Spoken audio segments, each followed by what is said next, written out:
Sairam, everyone. So today I thought how we would talk about how to play with Swami, specifically how to play with Swami using the Maypole. Okay, using the Maypole exercise. So Swami was very fond of playing. I remember once there was an author named Diane Baskin, American devotee. She had written a book, some of you might have read it, Divine Memories of Sri Sathya Sai Baba. And she was here, not too far in Vrindavan, and of course Puttaparthi in the 1970s. And she had a small kid who was like 5 or 6 years old, a daughter. And she was telling once how Swami came to their room and visited them in their room, and their daughter had a book of nursery rhymes. So Swami sat on the sofa that was there alongside her daughter, and Swami was reading nursery rhymes to the daughter. Okay, so this was the activity for the day. And when they got to the nursery rhyme on Baba Black Sheep, they both laughed and laughed and laughed. Like even Swami laughed like little children. So, Swami says, when I'm a man amongst men, I'm a woman amongst women. When I'm with children, I'm a child. And so Swami loves to laugh, and we can play with him through using in many ways, but one of the ways is through the Maypole exercise. So the Maypole exercise, many of you know this, especially if you've been doing the Phyllis Krystal Method, the cutting the ties that bind work. This work was given by Swami to Phyllis Krystal way back when she started the work in the 1950s. And when Phyllis first met Swami in the 1970s, Swami said that this work came from him, and then it was given to her to share with others. In fact, Swami told her, share this with as many people around the world as possible. The Phyllis Krystal Method is a method to help us to overcome our old past tendencies, our old past what we call disturbances of the mind, or vrittis. So karmas and vrittis, vasanas, these all help to get cleared with cutting the ties that bind work. And there are 3 key exercises. Phyllis said of all these 3, these are the most important. Do you remember what they are? What are the 3 symbols that are most important in the work? I already gave you one of them, the Maypole. Okay, that's one. What are the other 2? Cosmic tree and the figure 8. Yes, those are the 3 most important exercises. So we started learning cutting the ties when Swami spoke to Shivani back in 2009 during darshan. He said, Phyllis is coming, learn from her. And so that's what we did. And Phyllis came, I think, like 4 or 5 times, stayed with us, gave so many seminars and workshops in Mumbai, Puttaparthi, Bangalore. She traveled so much, and it was wonderful to be with her. And then Phyllis sent her most senior teachers as well to us to learn directly from them. And after all this learning, after all this work, we thought like, gosh, we were like up to here, with what Phyllis had taught to us. She said in her characteristic dry voice, she said, dears, you're just only scratching the surface of what this work can do. And we were like, huh? So we're just starting. So today we're going to play with the Maypole, and through this playing you will learn some of the more advanced things about the Maypole exercise. Now, first things first, Phyllis was really strict when it came to anything that comes from the work. She wanted it to be given however it was taught or however it was used. It should be used exactly as it was given to her. And she said, why? Because if you change it, then you don't know if it'll work or not. Exactly as how she received it from the high C, that's how it should work. That means you're not adding your own masala, your own preferences, some extra steps, whatever you think, this thing, that thing. Do it just as it's given in the Cutting Ties workbook. If you don't have it, please get those workbooks. They're wonderful. But that's how we should practice it, okay? Don't change it. Now, in that, what happens is as you progress, you will learn. You will learn how to use the Maypole more efficiently, more effectively. And you will learn even new things to do with the Maypole. One of the beautiful things about the Cutting Ties work is that it teaches you to depend on God, on what Phyllis would call the higher consciousness, or the high C. C is in the letter C, okay? Higher consciousness. And the whole crux of the work is that whatever you need, you get it from the high C. Okay, that's the whole crux of the work. And so in the Maypole exercise, we do a guided meditation to receive 5 energies. What are those 5 energies? First one is relaxing energy, healing, cleansing, strengthening, and the last one is unconditional love. And then we end by sharing that love. So, what I'm going to take you through today is a few tips to get more out of each of these. Some will cover in more detail, some will cover a little bit less, but we'll get a few tips to get more out of receiving these energies. And then we're going to do some slightly more advanced work, but we're going to make it a play. It's going to be fun. It's not going to be too serious or dry. Okay? All right. So let's get started then. So how do we start the Maypole? Golden circle, always, right? Phyllis told us when she started the work, this was in the 1950s, women did not have the freedom that they have today, relatively speaking. She was living in the United States. Her husband was a lawyer, very controlling. Nice guy, but very, very controlling. And, women had their place in society. As Phyllis thought there was so much more to life than what she was taught. And so she and her neighbor, they sat together and they developed this technique. And she learned just one thing for the first 4 years, which was the golden circle. Right? And there's a reason why we start with that golden circle. Every animal has its own territory, and this golden circle, when we use it, it sets our own personal space, our own territory. And you all know this, right? The diameter, sorry, please don't mind, is your arms extended, fingertips extended. It's on the floor. Wherever your feet touch the floor, that's where the golden circle is. So if you're on a plane or a train, it's not on the ground, it's on whenever you stand. That's where the golden circle is, okay? So let's start with this exercise. So imagine that we're all sitting in one space where there's one maypole. If you're watching this at home, then there's one maypole in front of you. A maypole is a tall pole with a sphere on top. It may be glowing with light, and that represents the higher consciousness or the high C. And hanging from that sphere, you see many different colored ribbons. You're sitting in your own golden circle, and you get up from your golden circle, go up to the maypole, and take whatever colored ribbon appeals to you in your hand, and then sit back down in your golden circle. Okay?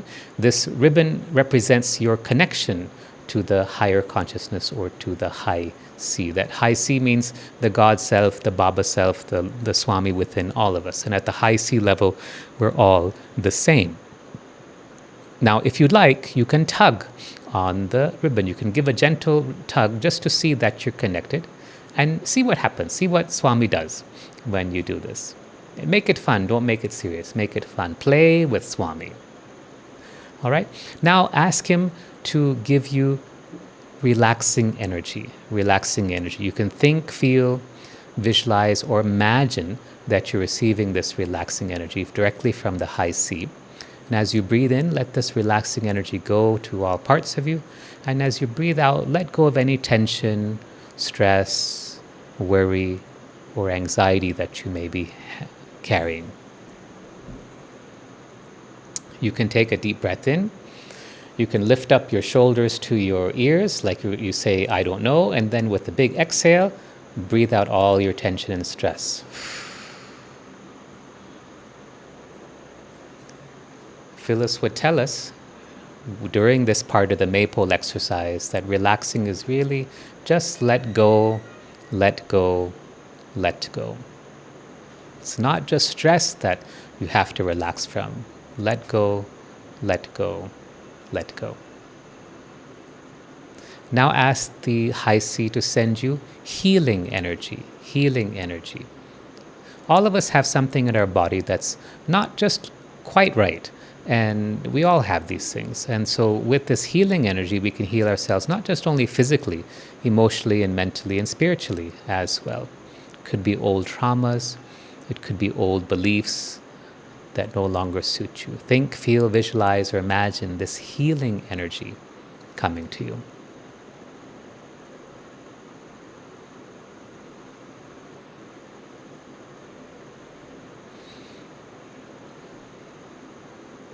Now ask the high C to send you cleansing energy.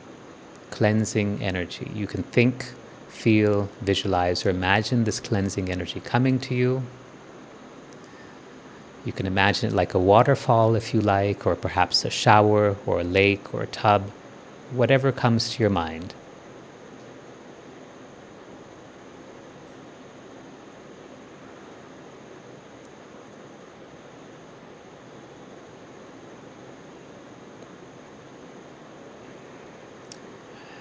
Now we ask the high sea to send us strengthening energy. Strengthening energy.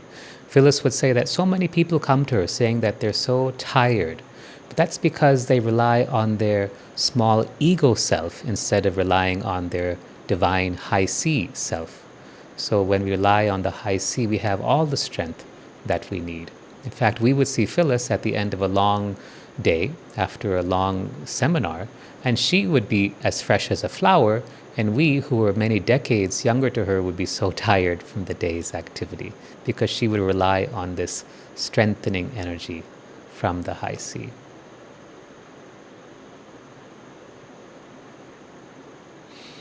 And finally, ask the high sea to send us that most precious gift of all, the unconditional love of the high sea. This unconditional love is what you have been searching for literally hundreds and thousands of lifetimes. You don't have to earn it. You don't have to deserve it. It is your birthright. So really fill yourself with unconditional love. Now, even though we're feeling this energy flowing to us through a ribbon, you can imagine, if you like, that the energy is flowing like through a giant water hose or like a fire hose that is completely open.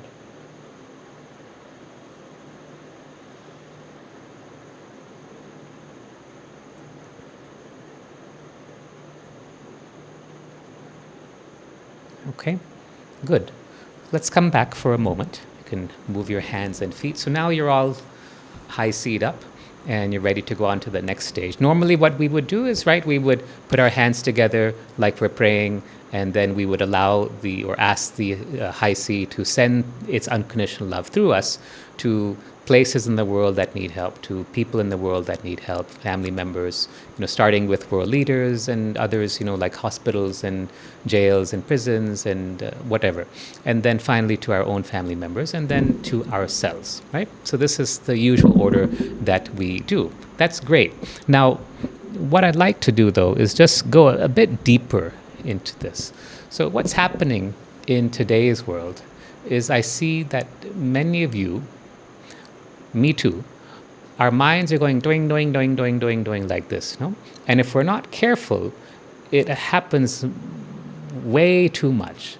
And yeah, you understand what I'm saying, no? It's like when I look around, I see nobody's mind is still.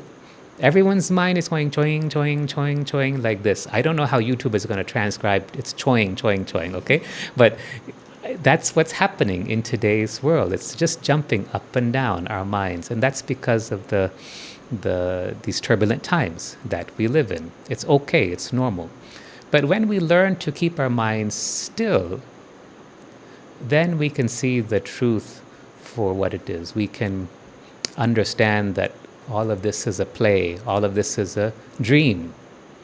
And we can then wake up from the dream and see that we and the high sea are one and the same. We're not any separate, that we've just been dreaming all along. But as long as your mind is like this, you will stay asleep, and you will continue to think that all of this around you is real, and you'll continue to be deluded by Maya. That's just the way it is. There's no escape from that. So we need to learn to still the mind, right? How do we do that? So we can ask the high sea's help. Remember, the whole purpose of the cutting ties method is to rely on the high sea. Our effort is only so much, and divine grace is like way so much, right? So, but God only helps those who helps themselves. We know this. So we have to put in the effort and then ask Swami to fill in the rest for us. So what we're going to do now is we're going to ask Swami to send us very special energy.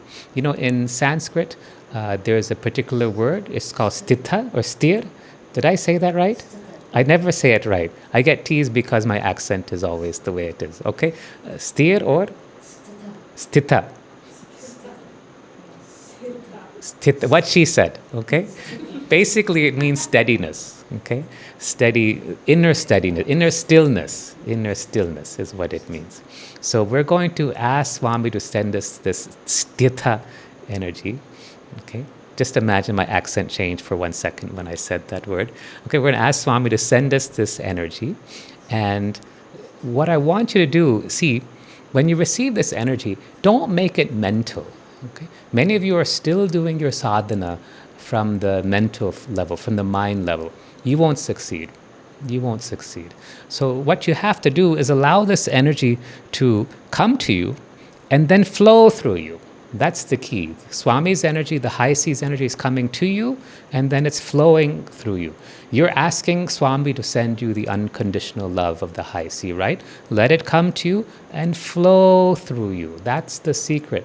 It's like you become a small piece of sugar candy in a gigantic river. And that gigantic river is Swami's love. Now here, when you're asking for that sthita flow, you're asking that energy of stillness to come to you and flow through you. And what will happen is you will become still inside and out, and everything around you will have that energy of stillness. Have you ever sat next to a saint or a sage or maybe a very powerful temple and you have this energy of stillness? Right? You've all had that experience before, yes?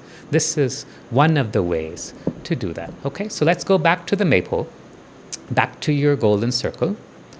Your ribbon is still in your hand, and focusing on your connection to the high sea. Just remind yourself that the high sea is still there. If you want, you can tug on the ribbon, just check or ask Swami, whichever way you like. And ask for this sthita flow to come to you and through you. And your only work is just to be aware of the flow. You don't have to worry about what it's doing. You don't have to worry about how it's working. Your only focus is just on the flow of this energy. You're just watching. You're just witnessing.